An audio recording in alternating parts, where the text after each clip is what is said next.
नमस्कार साथियों, very good morning all of you. मेरे प्यारे साथियों, स्वागत है आप सभी का वाईफाई स्टडी 2.0 पर। और आज हम डिस्कस कर रहे हैं आप लोगों के साथ में करंट अफेयर्स, विशेष रूप से 20 जनवरी 2020 के लिए। तो स्वागत है 2021 के लिए। स्वागत है मेरे सभी साथियों का जो मेरे साथ में सुबह सुबह इस समय लाइव जुड़ चुके हैं, अपने सभी साथियों को लाइव आने का इनविटेशन भेज चुके हैं और पढ़ने के लिए एकदम तैयार हैं। यह सेशन 15 मिनट में 15 सवालों के लिए एक विशेष रूप से डिजाइन किया गया सेशन है, जिसमें डेफिनेटली आप लोगों को जो 1 मिनट में जो जानकारी होनी चाहिए उतनी पर्याप्त जानकारी हमारे द्वारा दी जाती है। तो जल्दी से सेशन शेयर कर दीजिए और पढ़ाई प्रारंभ कर दीजिए। पहली जानकारी जो आपके साथ साझा की जा रही है सवाल के रूप में वो है, हाल ही में एरो इंडिया 21 मोबाइल एप्लीकेशन किसके द्वारा लॉन्च किया गया? तो मेरे प्यारे साथियों, the correct answer is Rajnath Singh ji के द्वारा, जो कि भारत के रक्षा मंत्री हैं। इनके द्वारा arrow India mobile application launch किया गया। पहला सवाल, एरो इंडिया क्या है? मेरे प्यारे साथियों, भारत में 3 फरवरी से लेकर के 5 फरवरी के बीच में बेंगलुरु में आयोजित होने वाला एक एयरफोर्स का समिट है, जिसे आप एरो इंडिया के नाम से जानते हैं। बेंगलुरु जो है वो मेरे प्यारे साथियों 3 से लेकर के 5 फरवरी के बीच में यहां के एक एयरपोर्ट पर, जिसका नाम है येला हांका एयरबेस पर होस्ट करने जा रहा है एरो इंडिया शो को। तो मेरे प्यारे साथियों, इसके लिए भारत सरकार बहुत तैयारी कर रही है। याद कर लीजिएगा, बेंगलुरु में यह आयोजन किया जाना है और उसके लिए हाल ही में एक एप्लीकेशन लॉन्च किया गया है। रक्षा मंत्री राजनाथ सिंह हैं और इनके द्वारा यह एप्लीकेशन हाल ही में लॉन्च किया गया, जिस पर जो भी पार्टिसिपेंट्स होंगे उनके लिए आवश्यक जानकारियां उपलब्ध होंगी। आपको आगे बढ़ाने से पूर्व मैं जरूरी जानकारी में बताना चाहूंगा, मेरा रेफरल कोड है अंकित10, जिसका उपयोग करके आप अनअकैडमी पर 10% डिस्काउंट प्राप्त कर सकते हैं। अनअकैडमी पर मेरे द्वारा paid batches, free batches, special classes, test series सब ली जा रही हैं। उनमें से पेड बैचेस में यूपीएससी के अंदर इंडियन पॉलिटी, एसएससी के अंदर फिजिक्स चल रही है। मेरे प्यारे साथियों, बात की जाए तो आप लोगों को गिफ्ट बांटने की, तो अनअकैडमी राइज 2.0 लौट आया है। ये अब वापस प्राइज लेकर के लौटा है और प्राइज में हर दिन होने वाले सुबह 8:30 बजे आप लोगों के लिए अनअकैडमी लर्निंग एप्लीकेशन पर एक टेस्ट के माध्यम से, जिसमें कि प्रथम 3 विजेताओं को, पहले विजेता को 3,000 रुपए का कैश वाउचर, दूसरे विजेता को 2,000 रुपए का कैश वाउचर और तीसरे विजेता को 1,000 रुपए का वाउचर गिफ्ट में अनअकैडमी के द्वारा दिया जा रहा है। इसके लिए आप अपने मोबाइल में अनअकैडमी लर्निंग ऐप इंस्टॉल करें और यूपीएससी गोल सेलेक्ट करके वहां पर टेस्ट में जाकर के आप लोग टेस्ट ज्वाइन करें। अनअकैडमी राइज 2.0 पर आपको इस टेस्ट से डेफिनेटली यहां पर 3 प्रतिभागियों में पार्टिसिपेट होकर के रोजाना गिफ्ट जीतने का मौका प्राप्त होगा। बढ़ते हैं दूसरे सवाल की तरफ। प्रधानमंत्री नरेंद्र मोदी ने केवड़िया में स्टैच्यू ऑफ यूनिटी को जोड़ने वाली कितनी ट्रेनों को हरी झंडी दिखाई है? मेरे प्यारे साथियों, हाल ही में केवड़िया किस चीज के लिए जाना जाता है? स्टैच्यू ऑफ यूनिटी के लिए। तो प्रधानमंत्री के द्वारा 8 ट्रेनें पूरे भारतवर्ष के विभिन्न कोनों से यहां को कनेक्ट करने के लिए, पर्यटन को बढ़ावा देने के लिए हाल ही में लॉन्च की गई हैं। इनमें सबसे महत्वपूर्ण आपको याद रखना होगा कि प्रधानमंत्री ने ये जो 8 ट्रेनें हैं ये इसलिए लॉन्च की हैं ताकि यहां की कनेक्टिविटी बेहतर हो सके। अगर हम कनेक्टिविटी को लेकर के बात करें तो कनेक्टिविटी के लिए आपके सामने जो ट्रेन दिखाई दे रही है ये विस्टाडोम ट्रेन है। विस्टाडोम, जिसकी छतों पर भी शीशे लगे हुए हैं। और इस ट्रेन की खासियत है कि यह अहमदाबाद से केवड़िया के बीच चलेगी, ताकि आसपास के जो क्षेत्र हैं उनकी चारों तरफ का जो विहंगम दृश्य है वो ट्रेन में बैठ करके आसानी से देखा जा सकेगा। इस प्रकार की एक जनशताब्दी एक्सप्रेस भी अहमदाबाद से केवड़िया के लिए लॉन्च की गई है। मेरे प्यारे साथियों, 8 ट्रेनें केवड़िया के लिए हाल ही में लॉन्च की गई हैं।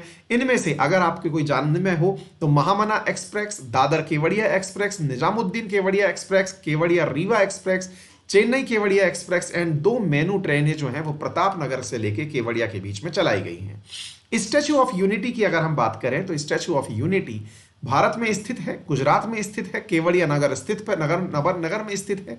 182 मीटर की इसकी हाइट है। मेरे प्यारे साथियों, ये स्टैच्यू ऑफ लिबर्टी से 2 गुना बड़ा है और इसका निर्माण एल&टी के द्वारा किया गया है। याद कर लीजिएगा, एल&टी वही कंपनी है जो कि हाल ही में बुलेट ट्रेन के लिए मार्ग का निर्माण गुजरात के भीतर कर रही है। तो इसके द्वारा यह कार्य किया गया है। मेरे प्यारे साथियों, इसको रिकॉर्ड 33 मंथ में बना करके 33 मंथ में बना के तैयार किया गया था और यहां पर एक्सपेक्ट किया जा रहा है कि 15,000 विजिटर सरदार पटेल की इस प्रतिमा को देखने के लिए जरूर यहां पर आएंगे। मेरे प्यारे साथियों, यहां पर सरदार सरोवर डैम पर 3.5 किलोमीटर दूर स्थित ये स्थान है केवड़िया, जहां पर सरदार पटेल जी का ये स्टैच्यू बनाया गया है। बात की जाए गुजरात की तो राजधानी यहाँ की गांधीनगर, मुख्यमंत्री विजय रूपाणी, आचार्य देवव्रत यहाँ के गवर्नर हैं, विक्रमनाथ मुख्य न्यायाधीश हैं। इंटरनेशनल बॉर्डर में ये पाकिस्तान के साथ सीमा साझा करता है। जलीय सीमा की बात की जाए तो जलीय सीमा इसकी सबसे बड़ी है, भारत की सबसे बड़ी वाटर बॉर्डर अगर कोई देश रखता, कोई राज्य रखता है तो वो गुजरात है। यहाँ की लोकसभा सीट 26, राज्यसभा में 11 सीटें हैं। यहाँ पर पाए जाने वाले नेशनल पार्क में Gir Forest National Park, Black Buck National Park, वसंदा, Gulf Kutch Marine National Park प्रमुख हैं। आगे बढ़ते हैं अगले सवाल की तरफ। किस राज्य द्वारा फिल्म सिटी बनाने की घोषणा की गई है? तो मेरे प्यारे साथियों, हाल ही में हरियाणा राज्य के द्वारा अपने लोकल कलाकारों के लिए, जिन्हें फोक आर्टिस्ट कह रहे हैं, उनके लिए 100 एकड़ क्षेत्र में बनाने की बात की गई है फिल्म सिटी। जगह के बारे में कोई जानकारी नहीं दी गई है, लेकिन मुख्यमंत्री जी के द्वारा यह कहा गया है कि जगह फाइनल कर ली गई है। अब वो जल्दी ही आप लोगों तक भी पहुंच जाएगी। फिल्म सिटी होती क्या है? तो आप जो फिल्म देखते हैं उसमें बड़ी बड़ी बिल्डिंग्स, बड़ी बड़ी बसों को टकराते हुए, गाड़ियों को टकराते हुए जो देखते हैं, एक विशेष क्षेत्र में उसका शूटिंग होता है। पब्लिक डोमेन में ऐसी शूटिंग सामान्यतया नहीं हो पाती हैं। इनके लिए एक विशेष क्षेत्र आवंटित किया जाता है, जिसे हम फिल्म सिटी कहते हैं। हाल ही में हाल ही में उत्तर प्रदेश के द्वारा भी फिल्म सिटी बनाई गई है, और अब हरियाणा अपने फोक आर्टिस्ट के लिए, मेरे प्यारे साथियों, फोक सिटी का निर्माण, यानी कि एक तरह से फोक आर्ट के लिए फिल्म सिटी का निर्माण कर रहा है। आगे बढ़ते हैं अगले प्रश्न से पूर्व हरियाणा के संबंधित जानकारी में। यहाँ के राज्यपाल सत्यदेव नारायण आर्य हैं, मनोहर लाल खट्टर यहाँ के मुख्यमंत्री हैं। हरियाणा के बॉर्डर पंजाब, हिमाचल प्रदेश और दूसरी तरफ उत्तर प्रदेश और राजस्थान से इसके बॉर्डर साझा होते हैं। ये तथ्य आपको मालूम होना चाहिए। इसकी राजधानी चंडीगढ़ है। किस देश में दुनिया की सबसे बड़ी प्रवासी आबादी रहती है, यानी निवास करती है? तो मेरे प्यारे साथियों, the correct answer is America. America में दुनिया के सबसे ज्यादा माइग्रेंट लोग रहते हैं। बात की जाए कि सबसे ज्यादा लोग दुनिया में कौन से देश के हैं जो रहते हैं, तो मेरे प्यारे साथियों, भारत के लोग हैं जो दुनिया में जाकर के किसी अन्य देश में निवास करते हैं। यानी कि डायास्पोरा किसका सबसे बड़ा है? तो वो इंडिया का है। और माइग्रेंट सबसे ज्यादा रहते किस देश में है जाकर के?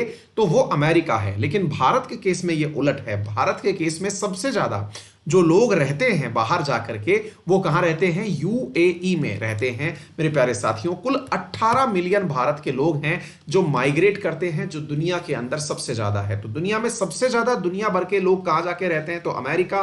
भारत के लोग सबसे ज्यादा जाके कहां रहते हैं? तो यूएई। दुनिया में सबसे ज्यादा लोग बाहर कहीं किसी देश के सबसे ज्यादा बाहर निकल के रहते हैं तो वो भारत है। 18 मिलियन लोग यहां पर बाहर जाके रहते हैं। भारत के 51वें अंतरराष्ट्रीय फिल्म पुरस्कार में Indian personality of the year के पुरस्कार से किसे सम्मानित किया गया है? मेरे प्यारे साथियों, तो यह सम्मानित किया गया है विश्वजीत जी को। और ये है मेरे प्यारे साथियों विश्वजीत चटर्जी, जिन्हें हाल ही में गोवा में आयोजित किए जा रहे इंटरनेशनल फिल्म फेस्टिवल गोवा के अंतर्गत इन्हें सम्मानित किया गया है। किस नाम से? Personality of the year. महत्वपूर्ण सवाल है, याद कर लीजिएगा। भारत के यूनियन मिनिस्टर प्रकाश जावड़ेकर जी, उनके द्वारा इन्हें सम्मानित किया गया। एक तथ्य और भी जान लीजिएगा मेरे प्यारे साथियों, गोवा में आयोजित किया जा रहा यह फिल्म फेस्टिवल 16 जनवरी से लेकर के 24 जनवरी के बीच में चलने वाला है। यह 51वां फिल्म फेस्टिवल है। यह 51वां फिल्म फेस्टिवल है। यह तथ्य आपको एडिशनली याद रहना चाहिए। आगे बढ़ते हैं अगले प्रश्न के पूर्व। अगला प्रश्न बना है आप लोगों के सामने। दूरसंचार उपकरण और सेवा निर्यात संवर्धन परिषद के नए अध्यक्ष के रूप में किसे नियुक्त किया गया है? तो मेरे प्यारे साथियों, the correct answer is Kamendra Kumar जो हैं, इन्हें मेरे प्यारे साथियों हाल ही में नियुक्त किया गया है एज ए वाइस प्रेसिडेंट। ये चीज याद रख सकते हैं इंपॉर्टेंट तथ्य के रूप में। और संदीप अग्रवाल को एज ए प्रेसिडेंट जो है वो नियुक्त किया गया है। तो संदीप को प्रेसिडेंट के रूप में और कमेंद्र कुमार को डिप्टी सेक्रेटरी के रूप में हाल ही में नियुक्त किया गया है। तो संदीप अग्रवाल नए चेयरमैन होंगे किस चीज के? तो telecom equipment and service export promotion council के। ये काम क्या करती है? तो जो आपके फोन वगैरह बनते हैं, इनको भारत में इनका निर्माण इन कंपनियों के द्वारा नियंत्रित किया जाता है। किस शहर में भारत का पहला श्रम आंदोलन संग्रहालय शुरू होगा? मेरे प्यारे साथियों, अलपुझा नामक स्थान पर। यह कहां पर स्थित है? केरल के अंदर स्थित है। यहां पर श्रम आंदोलन संग्रहालय बनाया जा रहा है। असल में आंदोलन ना होकर के ये लेबर मूवमेंट म्यूजियम है। असल में इसमें रखा क्या जाएगा? लेबर्स जो एक जगह से दूसरी जगह मूव होती हैं, उनको लेकर के जो भी एपिक यादें हैं उन्हें बनाया जाएगा। अलपुझा के बारे में जानने की बात यह है कि यह वो केरल की जगह है जहां पर स्पाइसेस बहुत ज्यादा यानी कि मसाले बहुत ज्यादा पाए जाते हैं। मेरे प्यारे साथियों, यहाँ का जो सबसे महत्वपूर्ण काम है वो ये होगा, इस म्यूजियम में जो भी लेबर एक जगह से दूसरी जगह जाके काम करती है उसके जो संघर्ष हैं, उन संघर्षों की यहाँ पर प्रदर्शनी लगाई जाएगी। उन्हें इस प्रकार से रिप्रेजेंट करके दिखाया जाएगा कि एक श्रमिक एक क्षेत्र से दूसरी जगह प्रवास करने पर क्या क्या चुनौतियों का सामना करता है।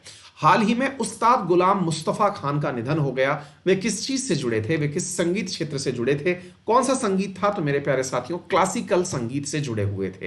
ये 90 वर्ष के थे। और मेरे प्यारे साथियों, महत्वपूर्ण जो भारत के पहचानने में जो विशाल ददलानी हैं, लता मंगेशकर जी हैं, AR रहमान हैं, इन सभी के द्वारा इन्हें ट्रिब्यूट भी दिया गया है। शास्त्रीय संगीतकार थे, पद्मश्री से सम्मानित थे मुस्तफा खान। यह एक क्लासिकल सिंगर थे, रामपुर घराने से यह संबंध रखते थे। यह महत्वपूर्ण तथ्य है जो आपको याद रखना चाहिए। उत्तर प्रदेश के ये रहने वाले थे।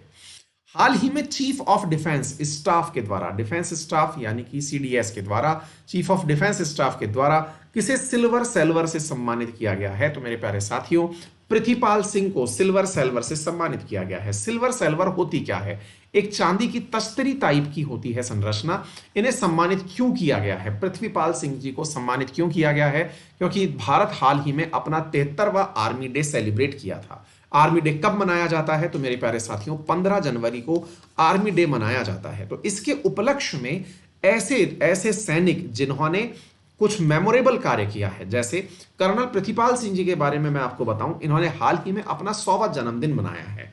तो ऐसे लीजेंडरी व्यक्ति जो कि भारतीय सेना में सेवा के पश्चात अपने अनुभवों को दुनिया के साथ साझा कर रहे हैं, उन्हें भारतीय सेना के द्वारा सम्मानित किया गया। इसके साथ ही हाल ही में नेक्स्ट सवाल बनता है, रक्षिता एक सिक्योरिटी फोर्सेस के लिए एम्बुलेंस तैयार की गई है। वो किसके लिए तैयार की गई है? तो CRPF, central reserve police force, और DRDO, defence research development organisation के संयुक्त प्रयास से रक्षिता नामक एक एम्बुलेंस तैयार की गई है, जिसे बुलेट बाइक के ऊपर तैयार किया गया है। बुलेट बाइक, यहां पर ये क्लासिकल बुलेट है, इसके ऊपर एक एम्बुलेंस चलती फिरती बनाई गई है, जिसमें घायल CRPF के जवानों को बाइक के माध्यम से ही नजदीकी स्वास्थ्य केंद्र तक पहुंचाया जा सकेगा, ताकि ऐसे टेरेन, डिफिकल्ट टेरेन जहां पर आने जाने में दिक्कतें होती हों, वहां पर इसका साधन का उपयोग करके शीघ्रता से, मतलब जो भी घायल सैनिक हैं उन्हें पहुंचाया जा सकेगा। तो रक्षिका DRDO और CRPF के द्वारा हाल ही में लॉन्च की गई है, इसे आप याद रख सकते हैं। बात की जाए CRPF की, यह है सेंट्रल रिजर्व पुलिस फोर्स है। ये पैरामिलिट्री फोर्सेस में काउंट होती है। इसका एस्टेब्लिशमेंट 27 जुलाई 1939 को हुआ था और इसके चेयरमैन आनंद प्रकाश माहेश्वरी हैं। इनका जो मोटो है वो सर्विस एंड इंटीग्रिटी है। और यहां पर जो IG हैं वो PS रानी पाशा हैं। आगे बढ़ते हैं, किस शहर के द्वारा टॉम ट्रैफिक इंडेक्स में शीर्ष स्थान प्राप्त किया? तो वो है मॉस्को, और दूसरे स्थान पर रहा है मुंबई। ये टॉम अवार्ड दिया क्यों जाता है? मेरे प्यारे साथियों, ये अवार्ड दिया जाता है दुनिया के अंदर सबसे ज्यादा कंजस्टेड ट्रैफिक के लिए। कंजस्टेड का मतलब हुआ बहुत ज्यादा जाम की स्थिति जहां रहती हो, तो ऐसा रहता है रशिया की राजधानी मॉस्को में। और दुनिया में सबसे ज्यादा जाम की या फिर कंजेशन की स्थिति ट्रैफिक के लिए रहती है मुंबई के अंदर नंबर 2 स्थान पर। यह आप लोगों को मालूम होना चाहिए। 57 देशों के अंदर 416 शहरों के ऊपर यह सर्वे किया गया था, जिसमें मॉस्को नंबर 1 पर और मुंबई नंबर 2 पर रहा है। इसके बाद में बढ़ते हैं अगले प्रश्न की तरफ। किस देश ने दुनिया की सबसे पुरानी पेंटिंग पाई गई है? तो वो है नन अदर देन इंडोनेशिया। यहां पर मेरे प्यारे साथियों लगभग 45,000 साल पुरानी एक केव पेंटिंग पाई गई है, जिसमें कि एक जो सुअर है, जंगली सुअर है, उसकी पेंटिंग गेरू पत्थर से बनी हुई है। यह पेंटिंग पाई गई है 45,000 साल पुरानी। कहां पर पाई गई है? तो मेरे प्यारे साथियों, इंडोनेशिया का एक आइलैंड है जिसका नाम है सुलावेसी। सुलावेसी नामक आइलैंड पर यह पेंटिंग गुफा के भीतर पाई गई है। आगे बढ़ते हैं। आगे जाने से पूर्व इंडोनेशिया के बारे में कुछ तथ्य जान लें। इंडोनेशिया एशियन देश है जिसकी राजधानी जकार्ता है और यहाँ की करेंसी रुपया है। प्रेसिडेंट वर्तमान में जोको विडोडो हैं। आगे बढ़ते हैं। G7 समिट का आयोजन किस देश में होगा? तो मेरे प्यारे साथियों, G7 समिट का आयोजन यूनाइटेड किंगडम में होगा। और फाइनली बोरिस जॉनसन ने हाल ही में भारतीय प्रधानमंत्री को यहां आने के लिए फाइनली न्योता भेज दिया है। यह समिट जून में आयोजित की जानी है। यह महत्वपूर्ण तथ्य है जो आप लोगों को पता होना चाहिए। क्लियर है? चलिए आगे बढ़ते हैं। उससे पूर्व यूके के बारे में कुछ बातें जान लीजिएगा। यूके के अंदर 4 प्रमुख किंगडम हैं: Scotland, north Ireland, great Britain और वेल्स। ये प्रमुख आयरलैंड है। बात की जाए G7 कंट्रीज की तो वर्तमान में Canada, France, Germany, Italy, Japan, UK और यूएस ये इसमें शामिल होते हैं और G7 की स्थापना 1975 में की गई थी। ब्रिटेन में इस बार का G7 समिट आयोजित हो रहा है, जिसमें G7 प्लस 3 अन्य देशों को बुलाया जा रहा है जिन्हें D10 कंट्री कहा जाएगा। वो 3 अन्य देश कौन से होंगे? तो आंसर है मेरे प्यारे साथियों ऑस्ट्रेलिया के साथ साथ साउथ कोरिया और अन्य देश के नाम में भारत शामिल होगा। यह तथ्य आपको पता होना चाहिए।